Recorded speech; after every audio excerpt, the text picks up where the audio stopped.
Hey, Matt here. Down here, it's a cold Tennessee morning, and I'm getting ready to take care of the horses out here. They've still got a little bit of hay left over from last night, so I won't have to throw very much.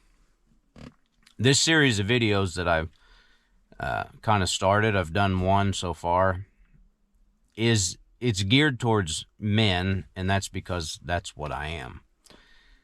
That's where my heart is.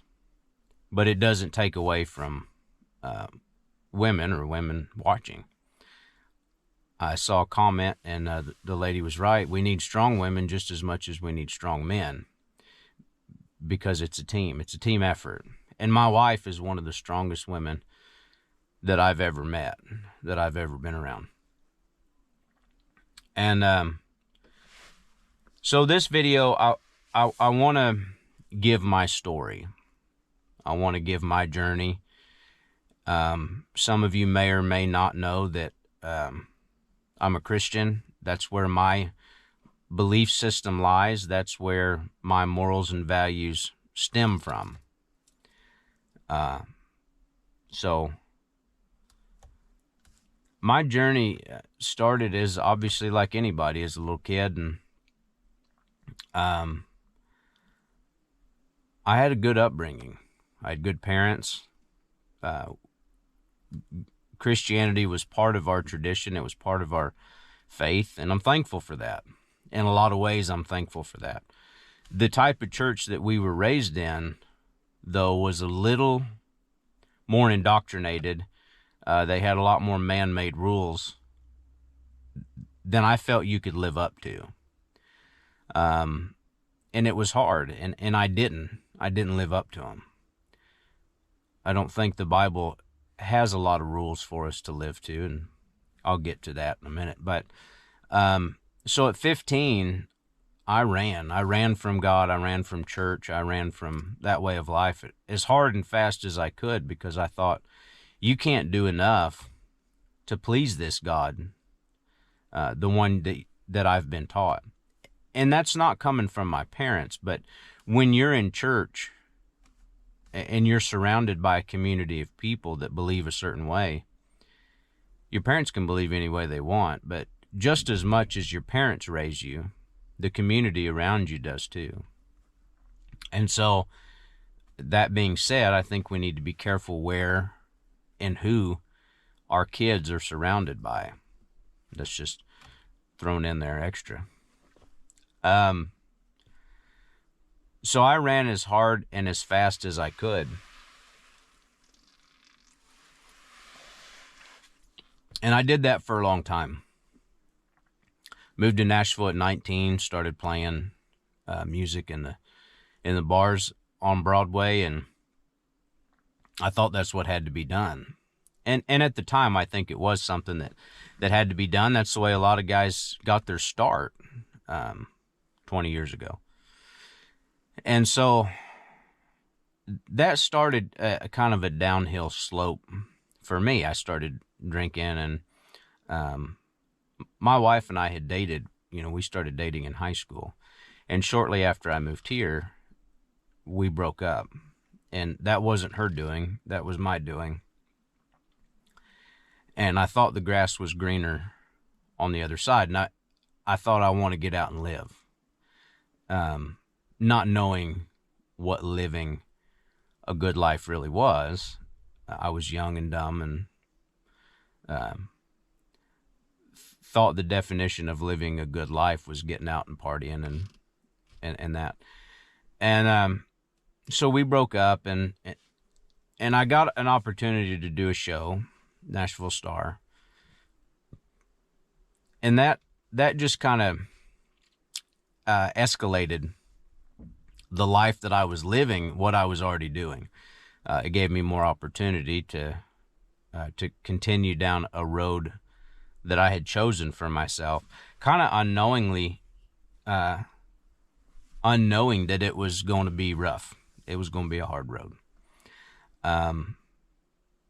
Addiction has ran a little bit in our family, and I think that's something you can give into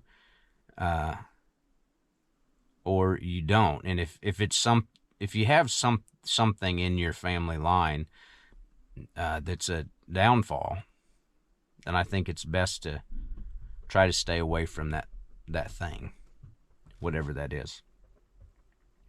If you hear tapping, I just saw a cat jump on the roof of my truck down here. So anyway, so that was an escalation into my downfall, and then my wife and I reconciled. Girlfriend at the time, we reconciled and started dating again, and got pregnant, and we got married, and we had our daughter, and 15 months later we had our son. And that slowed me down for a minute. That stopped me from living rough for a short time. And we would go back to church, and I would try to live right without giving. What's the right word? Without giving in to God completely, without giving Him everything. Thinking I could do it on my own. You're going to see a cat in this window probably in just a second. This is Winnie. And Winnie's waiting to get fed too. So anyway, I would try to live to the best of my ability. And I wasn't necessarily a good person. I had a lot of baggage I was carrying. I had a lot of lies I was holding on to, and a lot of habits that, frankly, I didn't want to give up. I didn't want to quit. I thought that if I choose to follow God because of the understanding I had of God, that my fun was going to be over, and I wouldn't be able to have any more of it, and then I'd have to, start living by all these doctrines and man-made rules. So I continued to kind of live in two worlds. I had my party world, and then I had my my being a dad and husband world, and that doesn't work. It doesn't work trying to live two separate lives. But I had gotten really good at lying, and I'd gotten pretty good at keeping the two separate. And years went by of doing that. And in 2016, be honest with you, I was tired of running. I was tired of living the way I was living, and I was tired of who I was. I didn't like me. I didn't like the guy that I saw when I looked in the mirror. And I was in New Mexico, and I went for a walk. And I told God, I said, look, I don't doubt your existence. I don't doubt Jesus. I don't doubt His existence. I don't doubt that He was God in the flesh. I don't doubt that He died. I don't doubt that He rose again. None of those things were hard for me to believe. That wasn't my struggle in my faith. My struggle was believing that God loved me. And that's what I told Him. I was very honest with God. I think for the first time in my life, I was 100% honest. And I said, I'll give you 3 months. And if my life's not different, I'll go right back to what I'm doing. But don't ever ask me to tell anybody anything I've ever done, because I won't do that. I'm not gonna go through the embarrassment of that. And so I think I kind of pictured as being a parent, when your kid says, I'll do this, but I'm not going to do that. And they're going to do it. And you just kind of smile and say, okay, we'll work with what we have now. And I feel like that's what God did. I feel like that was kind of His demeanor maybe in that. And so I did. I gave Him 3 months. And in that first 3 months, there was a drastic shift inside of me. Now, the outside wasn't a lot different, but the inside had changed. There was something different, and I knew it. And I was being honest with God for the first time in my life, and trying to read the Bible and actually try to do what it says. And I found pretty quickly that there weren't as many rules as I thought there was. I mean, you have the Old Testament, but we're under a new covenant with Christ. And he said that, the only two things you have to do is love God with your heart, your soul, and your mind, and love your neighbor as yourself. And I thought, well, I can do that. It's not hard for me to love God, this new God that I'm learning about. Not new, he's new to me. And it's not hard for me to love other people. So I would go to my wife and tell her, this is awesome, this new living, and she'd sing this song and dance more than once. Because like I said, we had went in and out of church at different times, and I would vow that I was changing and I was going to be different, and I wasn't going to be the same guy. But I wasn't honest about it, and I knew at the time in saying those things that I was, and I was trying to appease her to keep her happy, to keep the home life happy, so I could continue doing what I wanted to do, because I was very selfish. And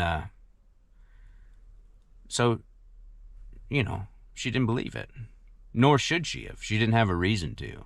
I had spent a lifetime of lying to her, and to this day, why she stuck around through all that is a God thing in and of itself. That again, she's a very strong woman, and I'm very thankful to have her. And so at the end of a year, the end of 2017, I was put into a position where I had to choose to be honest for the first time, or I would have to revert back into my old lifestyle. And so it took me about 3 days of yelling at God. I went to a cabin in East Tennessee, stayed there a few nights, and I thought, I was yelling at God. I say a few nights, I think it was only 24 hours before he finally helped me to make my decision. And so I came back home and I sat my wife down, and I said, I'm going to tell you everything that I've ever done wrong in our marriage. Anything that was against you and against what we have. Things that she knew, things that she was pretty sure of, but didn't have details and had never found evidence of. And honestly, that was one of maybe the hardest things that I've ever done in my life. And one of the hardest things, probably the hardest thing that our marriage has ever went through. But I sat her down and I said, I'm going to tell you everything. And I meant it. And I wanted to tell her everything. I didn't want to leave anything out. No matter how embarrassing or how hard or how hurtful it was to her, how embarrassing it was for me. I said, I got to do this. I got to do this, maybe selfishly, but I've got to do this. I've got to be honest. And I met with a pastor of a church that we had been to before, and I told him what I was going to do, and he said, I don't know if I would do that. And to be honest with you, I didn't like that. I didn't like that advice. I don't think it's a good habit to hide anything. I think it's a good habit to be honest and to be open and to be transparent.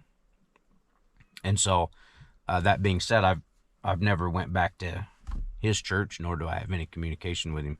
I don't want that kind of advice from somebody that is supposed to be leading people. It's not a good leader. So I sat her down, told her everything, and But that was an 8-month conversation. It wasn't a one sit down at the kitchen table and let's talk for a few hours, because there was a lot of stuff. There was a lot of baggage that I had to unpack. And I would come back to her every 2 or 3 weeks and have something else. And I did this for 8 months. And at the end of 8 months, man, to be honest, I was fed up with it. I was tired. I was frustrated. And I told God that. I said, look, Chief, I've done my end of the deal. I said I would be honest. I said that I would tell her the truth. I said that I would come clean, and I've done that. I went above and beyond in doing that, and I don't feel like you're keeping up your end of the bargain. And that end of the bargain was I would go to God daily and ask him to search my heart. And anything he revealed, I would go tell her if it was something that she needed to know.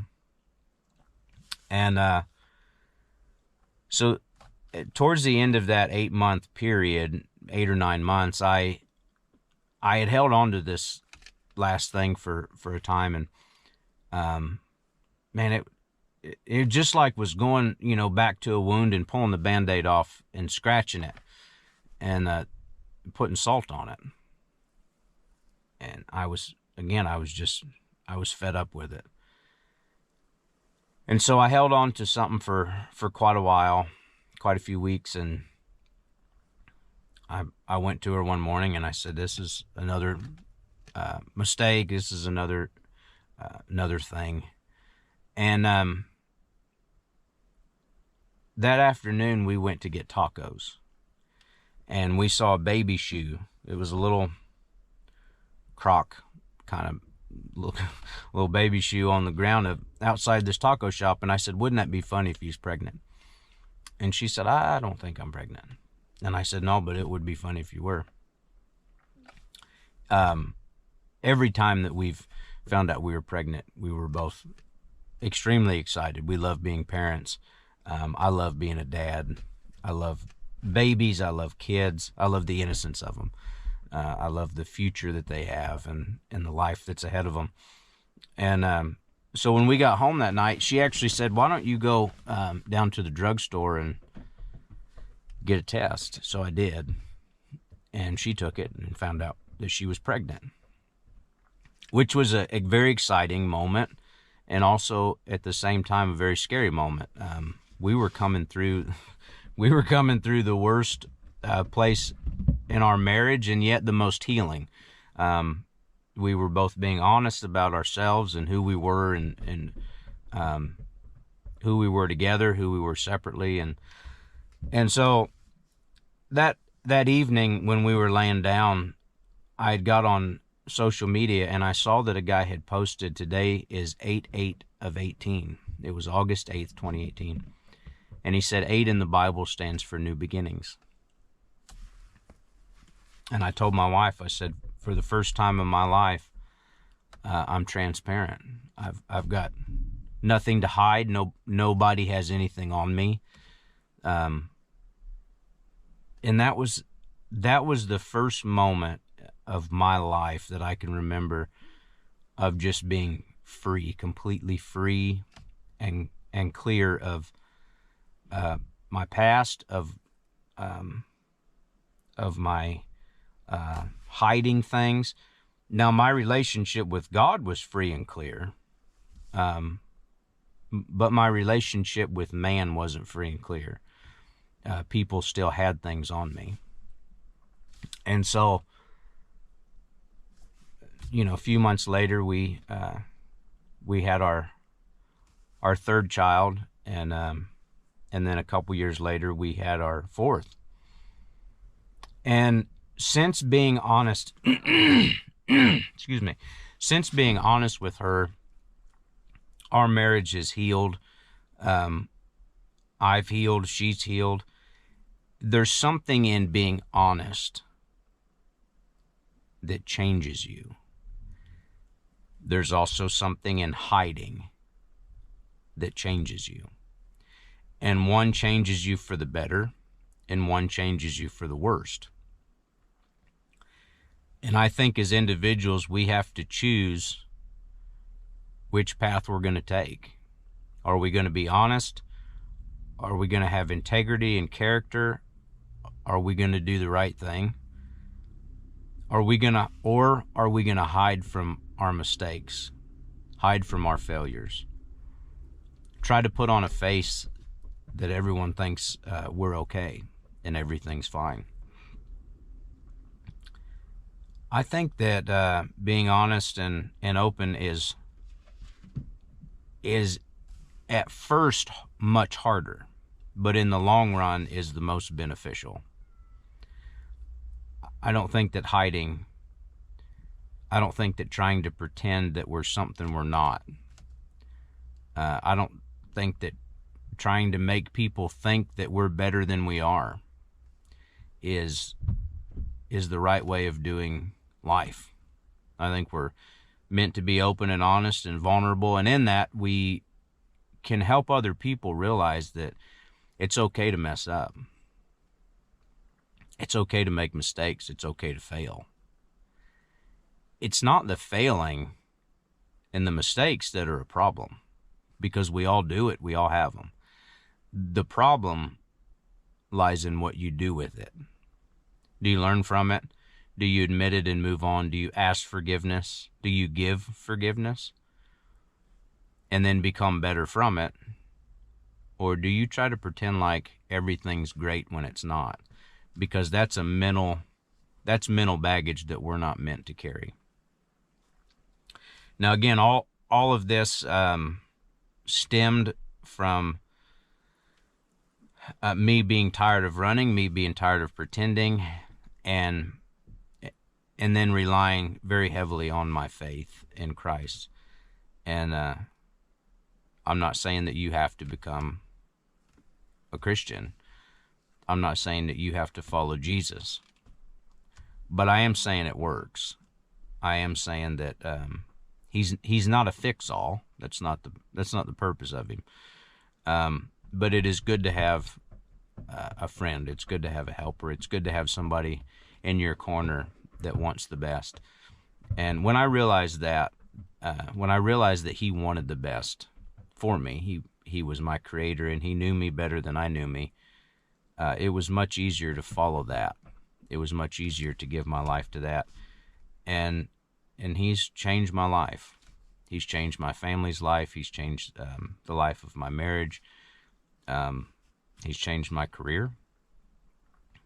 We didn't have anything before. I'd given my life to him, and since he's blessed my music, and you guys listening, the numbers have been numbers that I never dreamed would be possible. And that all came from that one first conversation that I had on a sidewalk in New Mexico, where I decided that I was going to be honest. So, be honest. Be truthful. Admit when we mess up. And I think you'll be surprised at how forgiving people actually are. It takes time, takes effort, but it's worth it. Hope this video helps you. Have a good day.